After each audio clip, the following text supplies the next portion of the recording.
কখনো কি মনে হয়েছে যে জীবনের আসল উদ্দেশ্যটা কি?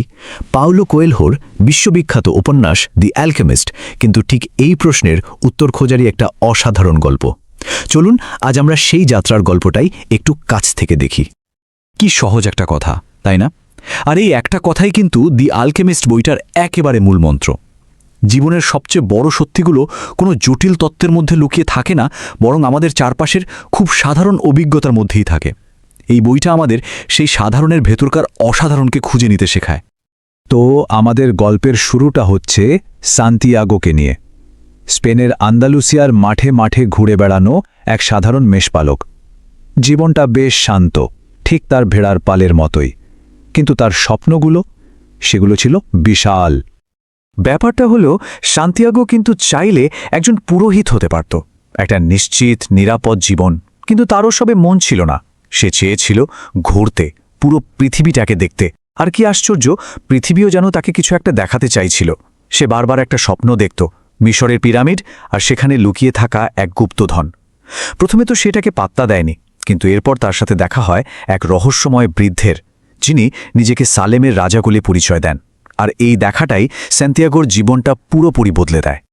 আর এই রাজার কাছ থেকেই আমরা বইটার সবচেয়ে গুরুত্বপূর্ণ শব্দটা শুনি, পার্সোনাল লিজেন্ড বা ব্যক্তিগত কিংবদন্তি। মানে কি এটার? সোজা কথায় এটা হলো জীবনের সেই আসল স্বপ্নটা যা আমরা হয়তো সবাই ছোটবেলায় দেখি, কিন্তু বড় হতে হতে সমাজ, বাস্তবতা এসবের চাপে কোথাও যেন সেই স্বপ্নটা হারিয়ে ফেলি, অসম্ভব ভেবে ভুলে যাই। রাজা সান্তিয়াগোকে বইটার সেই বিখ্যাত কথাটা বলেন, যখন তুমি মন থেকে কিছু চাও তখন পুরো বিশ্বব্রহ্মাণ্ড তোমাকে সেটা পেতে সাহায্য করে। শুধু কথাই না, পথ দেখানোর জন্য তাকে দুটো বিশেষ পাথরও দেন। ব্যাস, এই কথাতেই যেন সান্তিয়াগোর ভেতরের আগুনটা জ্বলে ওঠে। সে এক বিশাল সিদ্ধান্ত নিয়ে ফেলে। তার চেনা জগৎ, তার সব ভেড়া, সব কিছু বিক্রি করে দিয়ে সে পাড়ি জমায় আফ্রিকার দিকে। উদ্দেশ্য একটাই, অজানা এক গুপ্তধনের খোঁজ। কিন্তু স্বপ্নের পথে হাঁটাটা কি এতই সোজা? একদমই না। আফ্রিকার মাটিতে পা রাখার সাথে সাথেই সান্তিয়াগো এমন এক বাস্তবতার মুখোমুখি হয় যা তার স্বপ্নকে শুরুতেই শেষ করে দেওয়ার জন্য যথেষ্ট ছিল। ভাবুন একবার, নতুন একটা দেশ, অচেনা জায়গা, আর সেখানে বিশ্বাস করে সব টাকা তুলে দিল একজনের হাতে, আর সেই লোকটা সব টাকা নিয়ে উধাও। এক মুহূর্তে সান্তিয়াগো একেবারে একা, নিঃস্ব হয়ে পড়ল। তার স্বপ্ন, তার আশা সবকিছু যেন এক ধাক্কায় ভেঙে চুরমার হয়ে গেল। তো এখন কি করবে সান্তিয়াগো? সে একটা ক্রিস্টালের দোকানে কাজ করে, আবার টাকা জমাতে শুরু করে। কিন্তু এই টাকা দিয়ে সে কি করবে? স্পেনে ফিরে গিয়ে আবার সেই চেনা নিরাপদ মেষপালকের জীবনে ফিরে যাবে, নাকি সব ভয়কে পেছনে ফেলে অজানা পথের স্বপ্নের পেছনে দৌড়ানোর ঝুঁকিটা নেবে? এটা ছিল নিরাপত্তা আর স্বপ্নের মধ্যে এক কঠিন লড়াই। এই কথাটা শুধু সান্তিয়াগোর জন্য না, আমাদের সবার জন্যই সত্যি। আমরা কতবার কোনো কাজ শুরু করার আগেই তার ব্যর্থতার কথা ভেবে ভয় পাই, পিছিয়ে আসি। সান্তিয়াগো সেই মুহূর্তে বুঝতে পারে আসল শত্রু এই ভয়টাই, আসল কষ্টটা নয়। আর এই উপলব্ধিটাই তাকে সামনে এগিয়ে যাওয়ার সাহস যোগায়। শেষ পর্যন্ত সান্তিয়াগো তার স্বপ্নকেই বেছে নেয়। ভয়কে জয় করে সে যোগ দেয় এক কাফেলার সাথে। তার সামনে এখন এক বিশাল অন্তহীন মরুভূমি পাড়ি দেওয়ার চ্যালেঞ্জ। এই যে যাত্রাপথটা দেখছেন, এটা কিন্তু শুধু এক জায়গা থেকে আরেক জায়গায় যাওয়া নয়, এটা ছিল সান্তিয়াগোর বদলে যাওয়ার একটা জার্নি। স্পেনের একটা স্বপ্ন থেকে শুরু, তানজিয়ারের ধাক্কা, মরুদ্বীপের পরীক্ষা, আর তারপর আসল গন্তব্য পিরামিড। অনেক লম্বা আর কঠিন একটা পথ। এই মরুভূমি যেন সান্তিয়াগোর জীবনের সবচেয়ে বড় ক্লাসরুম হয়ে ওঠে। এখানে তার সাথে তিনজন খুব গুরুত্বপূর্ণ মানুষের দেখা হয়। একজন ইংরেজ, যে সারাক্ষণ বইয়ে মুখ গুজে থাকে, কিন্তু তার কাছ থেকে সান্তিয়াগো শেখে যে আসল জ্ঞান বইয়ের বাইরেও আছে। এরপর আসে ফাতিমা, যে তাকে ভালোবাসার আসল অর্থ শেখায়। আর সবশেষে সেই রহস্যময় অ্যালকেমিস্ট, যিনি তাকে প্রকৃতির ভাষা বুঝতে আর জীবনের সবচেয়ে বড় পরীক্ষার জন্য প্রস্তুত হতে সাহায্য করেন। মরুভূমির ওই নিস্তব্ধতার মধ্যে সান্তিয়াগো প্রকৃতির ইশারা বা ওমেন পড়া শিখতে শুরু করে।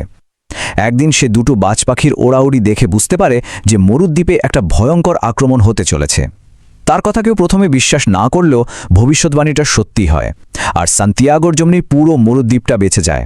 সে হয়ে ওঠে সেখানকার হিরো, পায় প্রচুর সম্মান আর সম্পদ। তো যে গুপ্তধনের খোঁজে সে বেরিয়েছিল, তার বদলে সে এখন ভালোবাসা, সম্মান, সম্পদ সবই পেয়ে গেছে। প্রথমবারের মতো তার মনে হয় এখানেই থেকে যাই, যাত্রাটা এখানেই শেষ করে দিই। এটা ছিল আরেকটা বড় পরীক্ষা। যখন ভালোবাসা আর স্বপ্ন মুখোমুখি এসে দাঁড়ায়, তখন কোনটাকে বেছে নেওয়া উচিত? কিন্তু আলকেমিস্ট তাকে একটা খুব জরুরি কথা মনে করিয়ে দেন, যে ভালোবাসা সত্যিকারের সে কখনো স্বপ্নের পথে বাধা হয়ে দাঁড়াতে পারে না, বরং শক্তি যোগায়।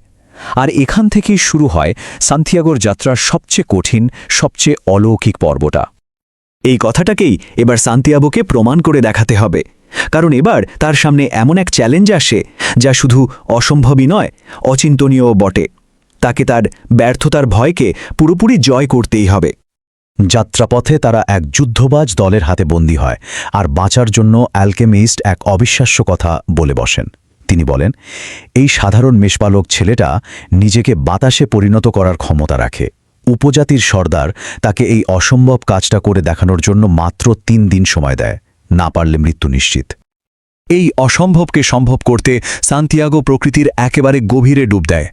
সে কথা বলে মরুভূমির সাথে, বাতাসের সাথে, এমনকি সূর্যের সাথেও। সে তাদের কাছে সাহায্য চায়, আর সবশেষে সে সংযোগ স্থাপন করে বিশ্বের আত্মা বা সোল অফ দ্য ওয়ার্ল্ডের সাথে, সেই ঐশ্বরিক শক্তি যা সবকিছুকে এক সুতোয় বেঁধে রেখেছে। আর এই একাত্মতার মাধ্যমেই সে প্রকৃতির নিয়মকে ছাপিয়ে যায় আর নিজেকে বাতাসে পরিণত করে দেখায়। এই অবিশ্বাস্য পরীক্ষা পার করে সান্তিয়াগো শেষ পর্যন্ত তার বহু প্রতীক্ষিত গন্তব্য মিশরের পিরামিডের কাছে পৌঁছায়। সে তার গুপ্তধন থেকে মাত্র কয়েক হাত দূরে, কিন্তু নিয়তির খেলা দেখুন, গল্পের সবচেয়ে বড় চমকটা ঠিক এখানেই তার জন্য অপেক্ষা করছিল। এত লম্বা, এত কঠিন একটা যাত্রার পর সান্তিয়াগো অবশেষে পিরামিডের সামনে, তার স্বপ্নের সেই জায়গা। সে তার স্বপ্নের ইশারা মতো একটা জায়গায় বালি খুঁড়তে শুরু করে, বুক ভরা আশা নিয়ে যে এক্ষুনি সে তার গুপ্তধন খুঁজে পাবে। কিন্তু গুপ্তধনের বদলে সে কি পেল? নির্মম মার।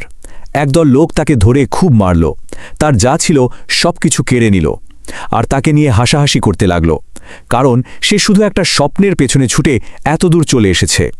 তার পুরো যাত্রাটাই যেন একটা নিদারুণ মজাক হয়ে গেল। হতাশায়, কষ্টে সান্তিয়াগো যখন তাদের কাছে তার স্বপ্নের কথা খুলে বলে, তখন ডাকাতদের সর্দারটা অট্টহাসিতে ফেটে পড়ে। সে বলে, স্বপ্নের পেছনে ছোটার মতো বোকা আমি নই।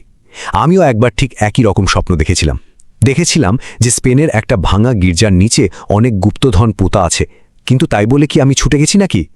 ডাকাত সর্দারের এই কথাগুলো শোনার সাথে সাথেই সান্তিয়াগোর সব কষ্ট, সব হতাশা এক মুহূর্তে হাওয়া হয়ে গেল। সে মাটিতে শুয়ে হাসতে শুরু করে, কারণ সে উত্তরটা পেয়ে গেছে। সে বুঝতে পারে তার আসল গুপ্তধন মিশরে নয়, বরং ঠিক সেখানেই আছে যেখান থেকে সে তার যাত্রাটা শুরু করেছিল। সান্তিয়াগো স্পেনে ফিরে আসে সেই ভাঙা গির্জার নিচে খোঁড়ে, আর সত্যি সত্যি এক বিশাল গুপ্তধন খুঁজে পায়। কিন্তু এই গল্পের আসল শিক্ষাটা ওই গুপ্তধনটা নয়। আসল সম্পদ ছিল সেই পুরো যাত্রাটা, যে যাত্রা তাকে প্রকৃতির ভাষা শিখিয়েছে, তাকে ভালোবাসতে শিখিয়েছে, আর নিজের ভেতরের ভয়কে জয় করতে শিখিয়েছে। তাহলে শেষ প্রশ্নটা এই থাকে, যদি কোনো স্বপ্ন অর্জনের যাত্রায় খোদ সেই স্বপ্নের চেয়ে বেশি মূল্যবান হয়,